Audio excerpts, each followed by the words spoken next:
A'udzubillahiminasyaitonirrajim. Bismillahirrahmanirrahim. Assalamualaikum warahmatullahi wabarakatuh. Baik, pada kesempatan kali ini kita akan membahas materi PAI dengan judul Haji. Materi PAI kelas 10. Rabbi shrah li sadri wa yassir li amri wahlul 'uqdatam min lisani yafqahu qawli. Baik, Allah Subhanahu wa taala berfirman dalam Al-Qur'an surat Ali Imran ayat 97. A'udzubillahi minasyaitonirrajim. Bismillahirrahmanirrahim. Walillahi 'alan nasi hajjul baiti man istata'a ilaihi sabila wa man kafara fa innallaha ghaniyyun 'anil 'alamin. Artinya, mengerjakan haji adalah kewajiban manusia terhadap Allah, yaitu bagi orang yang sanggup mengadakan perjalanan ke Baitullah. Barang siapa mengingkari kewajiban haji, maka sungguhnya Allah Maha Kaya, tidak memerlukan sesuatu dari semesta alam. Dari dalil tadi bisa kita ketahui bahwa hukum melaksanakan haji adalah wajib, karena haji itu sendiri adalah salah satu dari rukun Islam. Akan tetapi kewajiban ini hanya bagi orang-orang yang mampu. Jika orang yang mampu tidak perlu memaksakan dan menggunakan sampai menghalalkan segala macam cara untuk beribadah haji, gak bisa.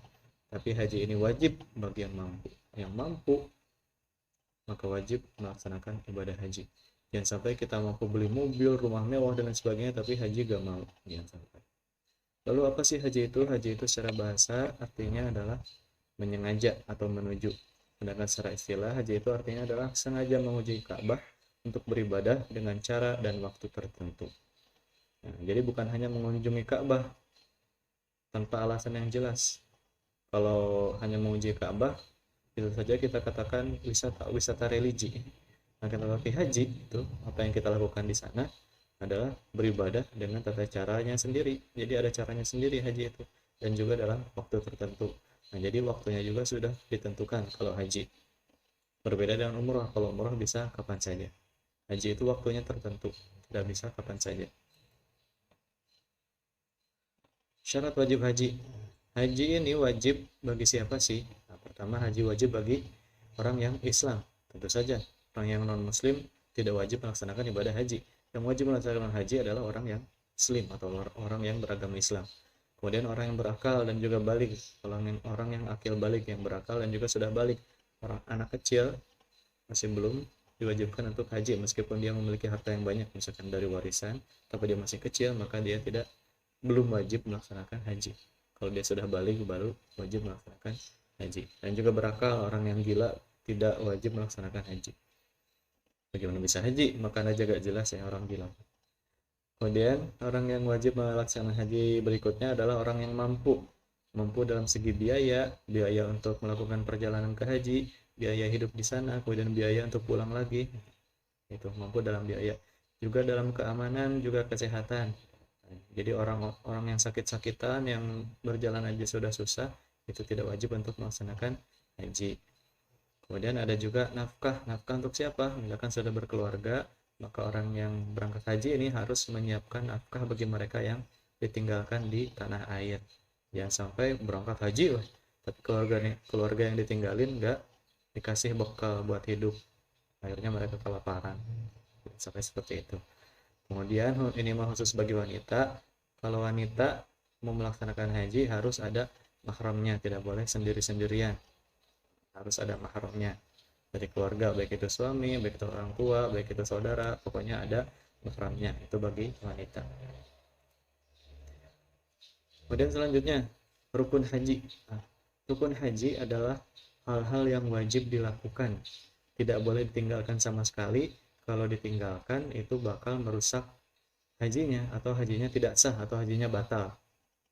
Gak sah hajinya kalau rukun ini ditinggalin. Rukun haji yang pertama adalah ihram, yaitu niat melaksanakan haji dan juga mengenakan pakaian ihram. Ini rukun yang pertama. Jadi niat sambil niat mengucapkan misalnya nawaitul hajja wal umrata lillahi ta'ala labbaik Allah. Kemudian juga mengenakan pakaian ihram. Kemudian rukun yang kedua adalah wukuf di Arafah. Berdiam diri di Arafah. Berdiam diri di Arafah ini pada tanggal 9 Zulhijjah, mulai dari siang hari setelah zuhur, dari zuhur, sholat zuhur di sana, kemudian asarnya di jama takdim sampai maghrib. Wukuf di Arafah ini ngapain? Banyak doa, taubat, istighfar, zikir, mengingat-ingat dosa, meminta ampunan kepada Allah. Pokoknya itu waktunya di padang Arafah, saat wukuf di Arafah, berdiam diri di Arafah. Wukuf di Arafah ini sebagai gambaran manusia nanti dikumpulkan di padang mahsyar. Kemudian rukun haji yang ketiga adalah tawaf. Nah, tawaf yang termasuk rukun haji adalah tawaf ifadah atau tawaf haji. Sedangkan tawaf kudum dan juga tawaf wada itu tidak termasuk rukun haji, tapi sunnah haji. Kemudian rukun yang selanjutnya adalah sa'i.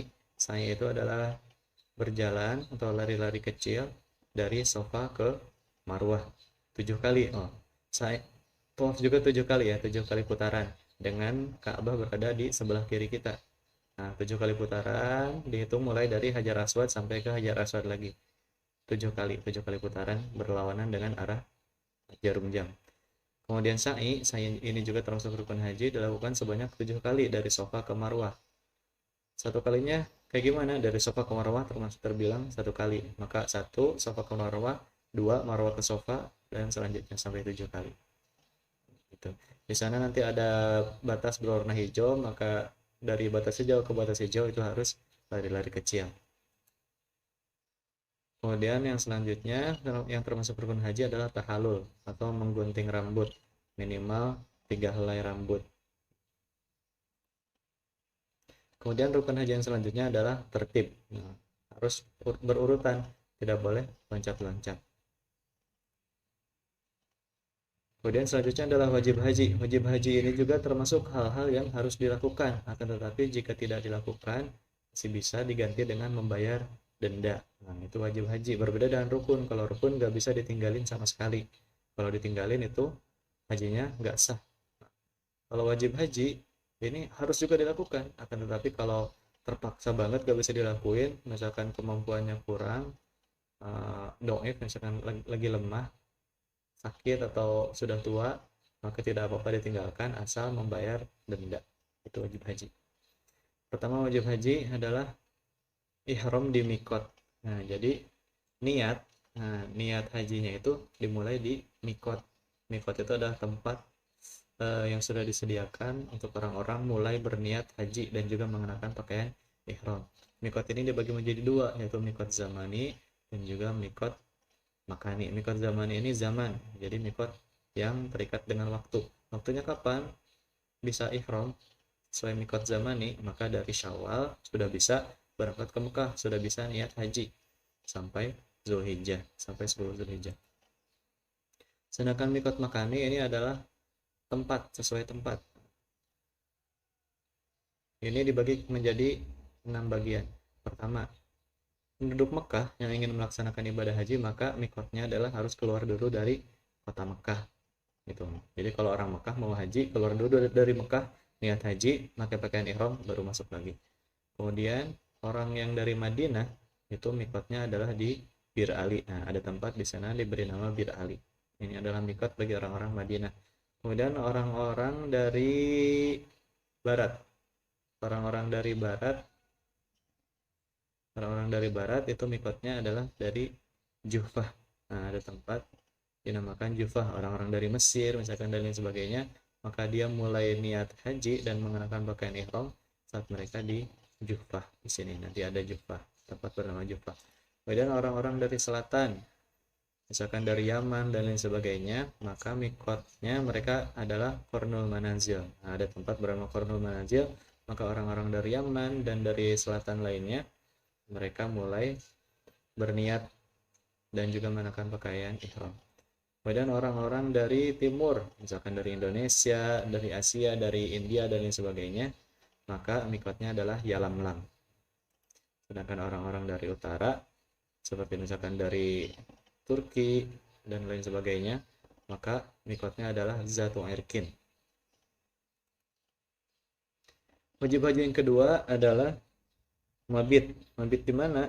Mabit di Muzdalifah. Mabit itu apa? Bermalam. Nah, bermalam di Muzdalifah pada tanggal 9 malam atau malam 10 Zulhijjah.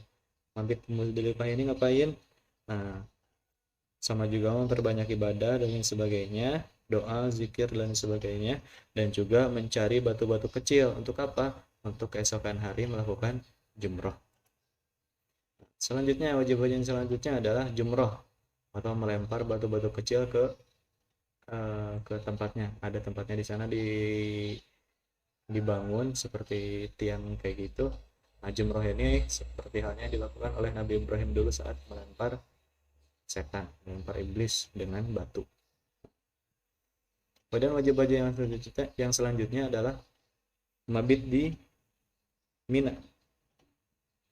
Mabit di Mina atau bermalam di Mina. Selanjutnya adalah tawaf wada. Nah, jadi ketika kita sudah selesai dengan rangkaian rukun dan wajib haji, kemudian kita mau pulang, maka kita melakukan tawaf terlebih dahulu, tawaf wada atau tawaf perpisahan. Kemudian yang selanjutnya wajib haji itu menjauhi larangan-larangan saat haji. Apa aja larangan-larangannya? Misalkan memotong kuku, memotong rambut, kemudian berhubungan suami istri, memakai pakaian berjahit, kemudian menutup kepala bagi laki-laki, menutup wajah bagi perempuan, dan lain sebagainya. Banyak larangan-larangan haji. Jangan berburu, bahkan memotong dahan pohon juga gak boleh. Itu larangan-larangan haji. Kemudian selanjutnya sunnah haji. Sunnah haji yang pertama adalah membaca talbiyah. Bagaimana bacaan talbiyah? Yaitu labbaik Allahumma labbaik, labbaik la syarika laka labbaik, innal hamda wa ni'mata laka wal mulk la syarika lah. Nah, itu adalah bacaan talbiyah. Kemudian sunnah haji juga memperbanyak doa, memperbanyak zikir, memperbanyak sholat. Nah, di sini salah satu sholat sunnah yang khusus dilakukan di sana adalah sholat sunnah tawaf. Nah, tetapi kalau pas tanggal-tanggalnya haji itu kan orangnya banyak banget ya, biasanya sulit untuk melaksanakan salat sunnah tawaf. Kenapa? Karena orang-orang pada tawaf di sini penuh. Kemudian sunnah haji juga masuk ke dalam Ka'bah, tapi ini mas sulit dan juga ada izinnya, jadi tidak bisa semua orang masuk ke dalam Ka'bah. Orang-orang tertentu yang diizinkan oleh raja sana, mungkin Raja Mekah. Kemudian haji ini ada 3 jenis: haji ifrad, haji tamatu, dan juga haji qiran. Haji ifrad itu haji yang dilakukan terlebih dahulu baru umroh. Nah, jadi seorang datang ke Arab Saudi nih, ke Mekah. Nah, dia niatnya haji dulu, baru setelah selesai rangkaian haji baru dia melaksanakan umroh. Tetapi ini jarang dilakukan atau sedikit orang di Indonesia yang melakukan haji ifrad. Kenapa? Karena ini sulit. Sulit gimana? Jadi sesampainya di Mekah atau ya di Mekah, sampainya di mikot, di tempat mikotnya masing-masing, itu harus terus memakai pakaian ihram, nggak bisa pakai koko atau pakai gamis, nggak bisa, harus terus pakai kain ihram. Misalkan kita datang dari Syawal terus langsung niat haji, maka harus terus-terusan pakai kain ihram, nggak boleh pakai baju lain selain kain ihram. Maka orang Indonesia biasanya melaksanakan haji tamatu. Haji tamatu itu apa? Haji tamatu itu umroh dulu baru haji. Jadi orang Indonesia nih terbang dari Indonesia sampai ke Arab Saudi, turun. Nah, dia tuh niat, sesampainya di mikot, dia niat umroh dulu. Sehingga kalau niat umroh dulu, boleh pakai pakaian lain selain kain ihram. Baru setelah nanti tanggal 9, dia keluar dari Mekah menuju ke mikot dan berniat haji. Nah, biasanya orang Indonesia kayak gitu. Kan tetapi kalau yang melaksanakan haji tamatu itu harus membayar denda atau berpuasa 3 hari di sana, 7 hari di tanah air. Atau boleh juga haji qiron. Haji qiron ini digabung, jadi niatnya langsung niat haji dan niat umroh digabung, bukan haji dulu atau bukan umroh dulu, tapi langsung digabung. Cukup sekian yang dapat saya sampaikan, mohon maaf jika ada kesalahan. Wabillahi taufiq wal hidayah, wallahu muwaffiq ila aqwamit thoriq. Wassalamualaikum warahmatullahi wabarakatuh.